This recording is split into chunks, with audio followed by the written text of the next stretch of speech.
जय हिंद, नमस्कार फ्रेंड्स। ज्योति क्लासेस में आप सभी का एक बार फिर से स्वागत है। हेलो दोस्तों, कैसे हैं आप सभी? आई होप आप सभी बहुत ही अच्छे होंगे, स्वस्थ होंगे, स्टडी अपनी कंटिन्यू कर रहे होंगे। चलते हैं हमारी आज की इवनिंग की क्लास की तरफ। तो जैसा कि आप सभी जानते हैं, हम कर रहे हैं होम मैनेजमेंट की क्लास के अंतर्गत गृह प्रबंधन प्रक्रिया के चरण हम कवर कर रहे हैं, जिसके 4 चरण होते हैं। पहला है प्लानिंग, दूसरा है हमारा ऑर्गेनाइजेशन, तीसरा है कंट्रोलिंग और चौथा जो है हमारा इवैल्यूएशन। तो ये 4 चरण हम देख रहे हैं, जिसमें हमने प्लानिंग यानी कि योजना, दूसरा हमारा संगठन यानी कि ऑर्गेनाइजेशन, ये हमने देख लिया। तीसरा चरण हमारा जो है नियंत्रण, ये हम कवर कर रहे हैं।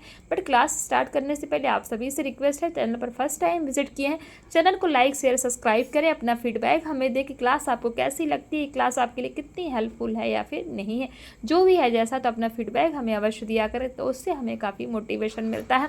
और साथ ही साथ इस क्लास को हमारे जितने भी लर्नर्स हैं उन सभी के पास शेयर करें, ताकि वो भी हमारे साथ जुड़ के अपनी स्टडी कंटिन्यू कर सके।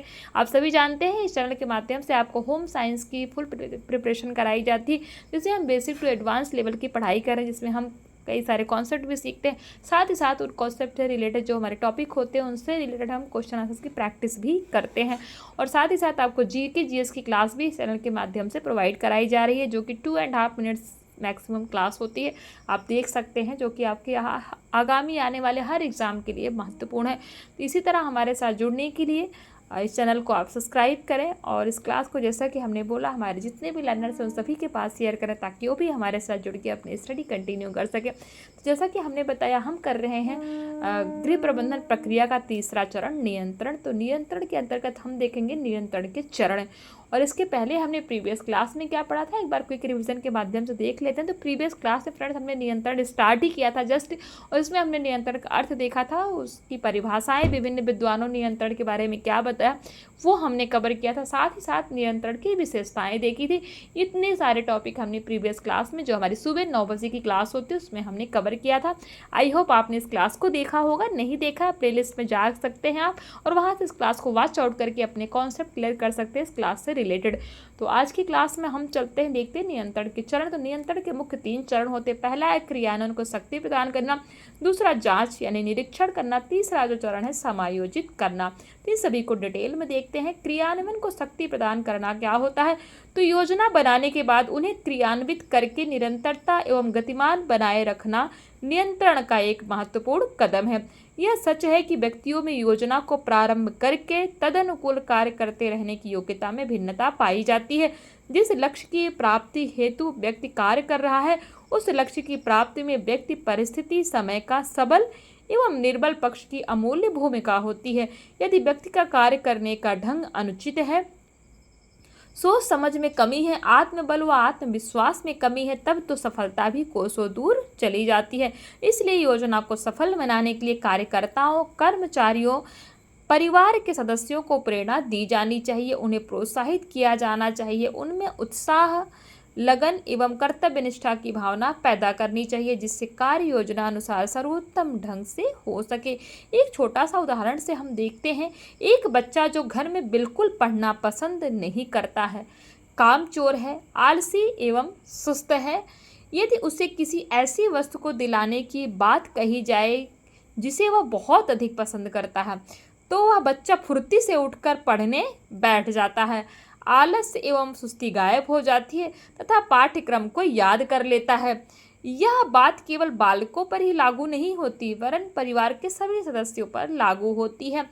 इससे सदस्यों को सुख, संतोष एवं आनंद मिलता है तथा परस्पर प्रेम की भावना बनी रहती है। तो ये आपको समझ में आ गया होगा। नियंत्रण का जो एक चरण हमने देखा, क्रियान्वयन को शक्ति प्रदान कैसे की जा सकती है। दूसरा जो चरण है जांच करना यानी कि चेकिंग। नियंत्रण का दूसरा महत्वपूर्ण कदम क्या है? जांच करना।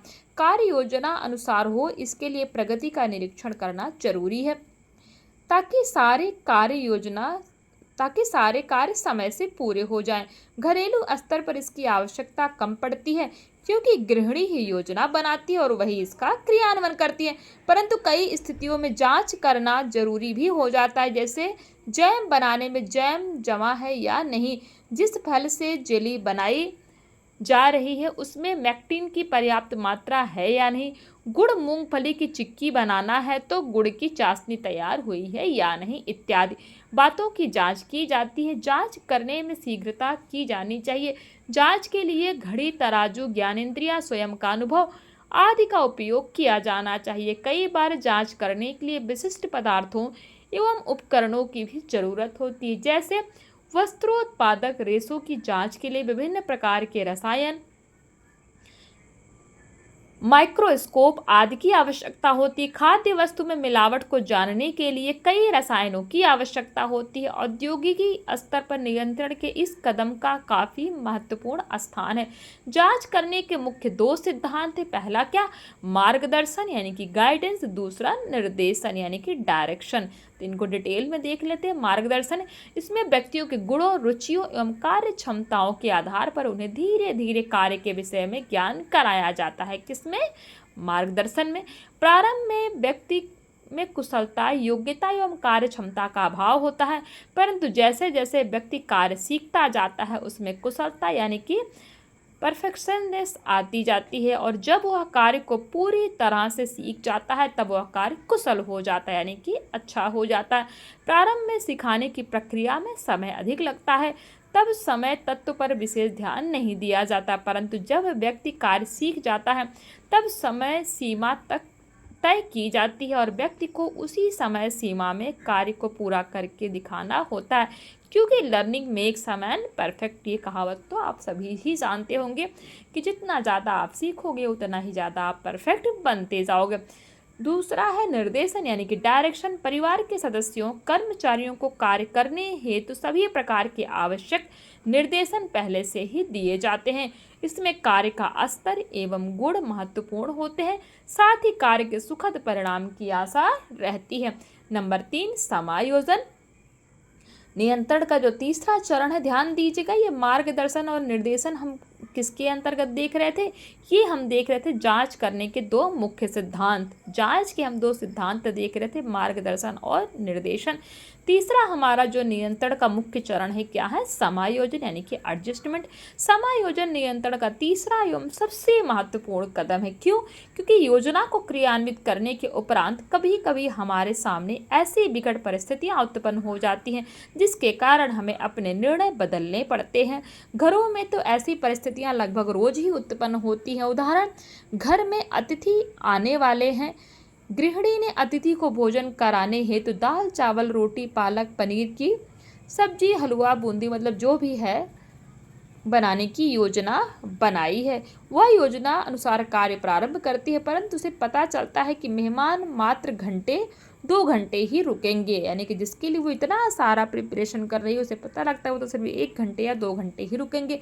बाजार से पालक पनीर लाना भी अभी बाकी है, अतः गृहिणी बाजार से सब्जी मंगवाने में समय व्यर्थ न गंवा करके घर में उपलब्ध आलू, गोभी, टमाटर की सब्जी बना देती है। समय अभाव यानी कि समय का अभाव होने की दशा में वह भिंडी की सब्जी ना बनाकर पापड़ तल देती है। इस प्रकार हम पाते हैं कि कार्यों की सफलता के लिए समय, शक्ति एवं धन, इन तीनों में ही समायोजन करना पड़ता है। आई होप ये आपको समझ में आ गया होगा। नियंत्रण के मुख्य चरण क्या, क्रियान्वयन को शक्ति प्रदान करना, जांच यानी कि निरीक्षण करना, और तीसरा हमारा समायोजन करना यानी कि एडजस्टमेंट या अर्थात एडजस्टिंग क्या होता है। ये सारी चीज़ें फ्रेंड्स हमने आज की क्लास में पढ़ी, क्या नियंत्रण के चरण के अंतर्गत। नेक्स्ट है हमारा नियंत्रण, हमने समझ लिया। नेक्स्ट है हमारा मूल्यांकन अर्थात इवैल्यूएशन। तो इसके बारे में हम चलो आज थोड़ा सा पढ़ लेते हैं, अभी टाइम है तो। मूल्यांकन देखेंगे। हमारा गृह प्रबंधन प्रक्रिया का जो सबसे लास्ट चरण क्या है, मूल्यांकन अर्थात इवैल्यूएशन। प्रबंधन प्रक्रिया का चौथा महत्वपूर्ण कदम है जो प्रक्रिया को पुनः प्रारंभिक चरण अर्थात नियोजन की ओर ले जाता है। व्यवस्थापन में इसका उपयोग नियंत्रण की अपेक्षा अधिक, परंतु योजना की अपेक्षा कम उपयोग में लाया जाता है। लक्ष्य प्राप्ति के लिए हम जो कार्य करते हैं उसमें कितनी सफलता मिली है, कार्य विधिवत किया गया है अथवा दोषपूर्ण ढंग से संपन्न हुआ है, कार्य करने में क्या कमियां रह गई थी जिसके कारण कार्य बेहतर ढंग से संपन्न नहीं हो सका अथवा इससे भी अच्छा हो सकता था। इन सब के बारे में जानकारी प्राप्त करना ही क्या है, मूल्यांकन कहलाता है। विभिन्न विद्वानों ने मूल्यांकन की अलग अलग परिभाषाएं दी हैं। कुछ प्रसिद्ध विद्वानों द्वारा दी गई परिभाषा हम देख लेते हैं। ओपनहीम क्या कहते हैं मूल्यांकन के बारे में, कि पूर्व में की गई क्रियाओं के परिणाम के परीक्षण करने से किसी व्यक्ति को अपने भविष्य के व्यवहार में अधिक प्रभावशाली निर्णय लेने में सहायता मिलती है। ओपनहीम क्या कहते हैं मूल्यांकन के बारे में, कहते हैं कि पूर्व में की गई क्रियाओं के परिणामों की परीक्षण करने से किसी व्यक्ति को अपने भविष्य के व्यवहार में अधिक प्रभावशाली निर्णय लेने में सहायता मिल सकती है। वही सेम चीज इन्होंने इंग्लिश में भी की है। दूसरे हमारे वैज्ञानिक ग्रास एवं कैंडल ये कहते हैं मूल्यांकन वह तकनीकी है जो किसी व्यक्ति को अपने पास उपलब्ध साधनों के परिणाम से अधिकतम संतोष प्राप्त करने में सहायक होती है।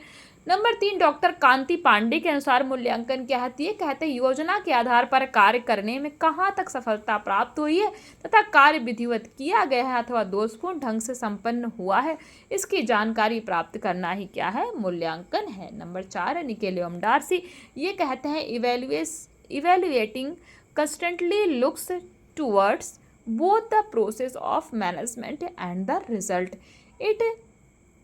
It thus takes place through time and at any moment. Who's saying? Nicholls एवं डार्सी। नंबर 5 है कौन, वार्जेस के शब्दों में, तो it is use to assess what has been done and how effective the process was in relation to the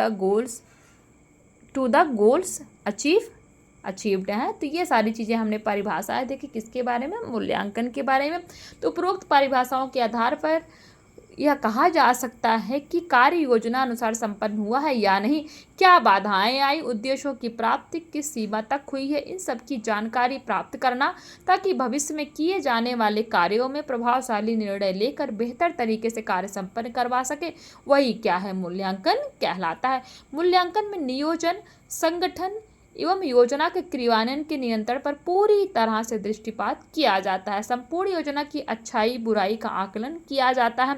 यथार्थ में यह प्रबंधन प्रक्रिया के नियंत्रण की जांच वाले चरण के समान ही है, परंतु उसमें थोड़ी सी भिन्नता है। वह यह कि निरीक्षण में योजना को क्रियान्वयन का शीघ्र ही हर चरण पर कदम कदम पर मूल्यांकन किया जाता है, जबकि प्रबंधन प्रक्रिया के एक भिन्न चरण के रूप में मूल्यांकन के अंतर्गत जो कार्य पूरे हो चुके हैं उसका संपूर्ण रूप से पुनरावलोकन किया जाता है ताकि भविष्य में वह गलती कमी त्रुटि मतलब जो भी है न रहने पाए तथा कार्य बेहतर तरीके से किया जाए, जिससे कि सीमित साधनों में अधिकतम लक्ष्य की प्राप्ति हो सके।